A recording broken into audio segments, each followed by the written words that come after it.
it's funny. I know we talked about this on the last episode about TikTok getting banned, but Ad Age has an interesting article on preparing for the ban and advice to influencers and marketing experts. And it's so funny. It's just like everyone's discussing how you should adapt your marketing and how you should adapt as an influencer. You and I both know this, all right? It doesn't matter if your company's from China, India, Brazil, South Africa, Nigeria, Canada, wherever it is. No one is gonna let I don't know how much TikTok US is worth. Do you actually know how much it's worth? TikTok No. US worth. Um they say this article I'm seeing on Google, according to Channel News Asia, and I don't even know how accurate Dude, it we is. should ask the guy that lives in my building, Yeah, former US CEO of TikTok. there you go. They're saying it's worth $16 billion. Baby daddy's on a phone call. But daddy's on a phone call, baby. Daddy's on a phone call, baby. So, okay, this is the beauty of having kids. She came in to tell me that, her brother slapped her head, which she instigates a lot, but I love them both to death, and broke her puzzle. But, this is the beauty Nice. of having kids. But either way, this article is saying that TikTok is worth roughly $16 billion. I think it's probably worth way more than $16 billion. I could be wrong on this. US TikTok. Yes, US TikTok. That seems quite low. And what I believe is going to end up happening is majority of these entrepreneurs are capitalists. They're not going to let $16 billion or 30 or 10. Dude, I'm seeing 100 billion on my screen. I believe 100 is more accurate than 16. I do not see Yeah. TikTok US selling for 16. I don't know what the number is, but I actually believe it is closer to 100 than it is to 16. Yeah. And no one's going to let it go to zero. So what's going to end up happening is ByteDance is going to get a ton of money. They're going to end up having to let it go. They have no choice. It is what it is, but they're not going to take a zero. People are going to buy this out. Influencers will still have their platform, and marketers will still have a platform to go buy ads on. There's a former senator, actually, I forgot his name, that's trying to put together a group of investors to go buy it. So here's what it says: north of 100 billion. This is from Steve Munchin. What's that? Steve Munchin. Yeah. Steve Munchin. You're right. So 100 billion is the valuation according to Wedbush analyst Dan Ives, and then another analyst at CFRA Research, Angelo Zeno has said that it could be valued north of 60 billion. So let's just call it 60 to 100 billion or so. No matter what, look, I think a deal will be done if they have to divest. The other thing too is if let's say TikTok disappears, which I don't think it will, but let's say it disappears, the attention has to go somewhere, and marketers will adapt at the end of the day, and these other big platforms are going to benefit from it, but you'll adapt, or else you die. Dude, you hit the nail on the head. Neither Eric or I think TikTok's going to go away. We think it'll just be owned by someone else. But if it does go away, that usage is going to shift to Instagram, YouTube, Facebook. I know Instagram and Facebook are the same company, Snap, etc. And then on the flip side, there'll be more inventory for advertisers to buy. It really does. By the way, Neil and I have an agency owners group called the Agency Owners Association. All you have to do, just go to marketingschool.io/agency. Once again, it's marketingschool.io/agency to learn more. And now back to the show. All right, Neil, here, let's talk about politics a little bit. So did you know that Bernie Sanders just put forth a 4-day work week? Nah, I did not see that. I saw an article, though, about a 35-hour work week. I don't know if that's the same thing. Or was it 30 Well, hours? it's kind of, but 32 hours would be 4 days. So basically, Bernie Sanders pushes bill to establish a 4-day work week. So there have been studies, right, in Europe where it's been super successful. And then this tweet is actually from Aaron Levy, the founder of Box. So he says, imagine wanting to destroy America's competitiveness this much. And so I think this is interesting because this is a way for Bernie Sanders to get more headlines to market himself. And then there's also going to be a tug of war here, right? Because all people that are working for companies are going to be like, yeah, 4-day work week, right? And then anybody that runs a company is going to be like, what is this, right? So I think it's an interesting play from Bernie, and this is how a lot of politicians will play because they're trying to play to your interests at the end of the day to try to garner more votes. Dude, well, also some of these politicians, maybe they don't care. But at the end of the day, businesses are going to adapt. And what I mean by this is if people want to work 4 days and they're doing 80%, if they're still doing their whole job, plus more, no one's going to care.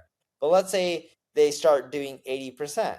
Cool. Imagine people getting paid 80% of what they're getting paid. They're going to be upset. And then businesses will just hire other people to do the remaining 20% that they're not doing.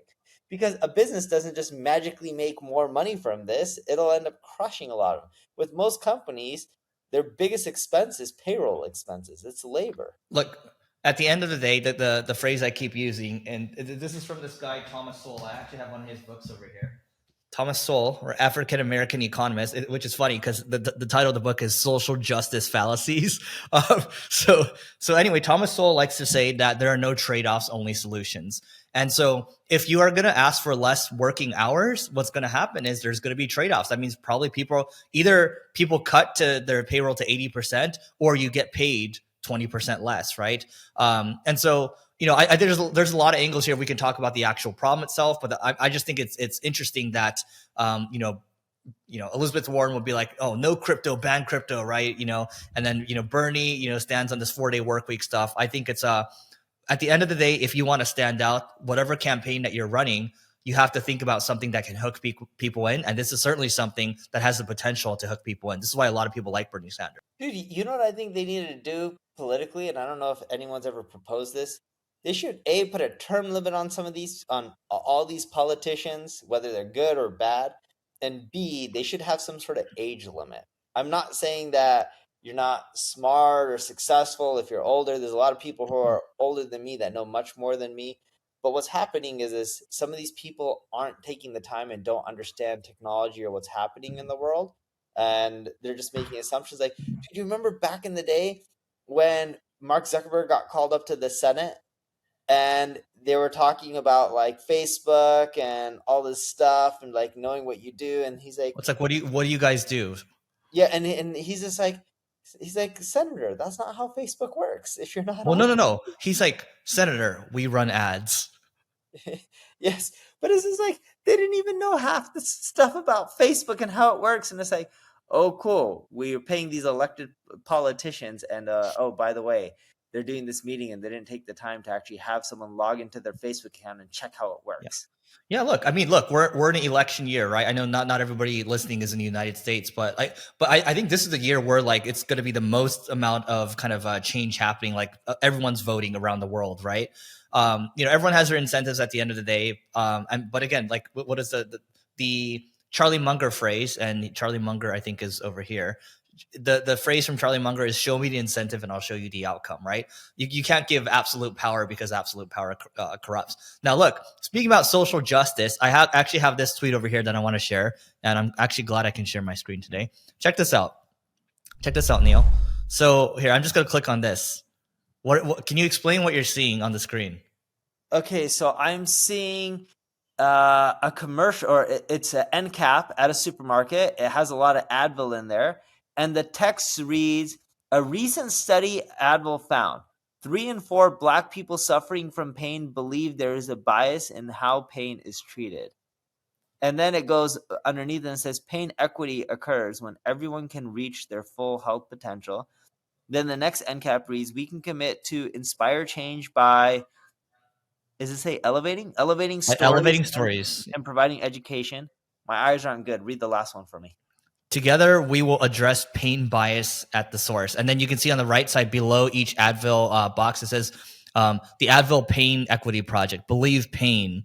And so this is when things get taken a little too far.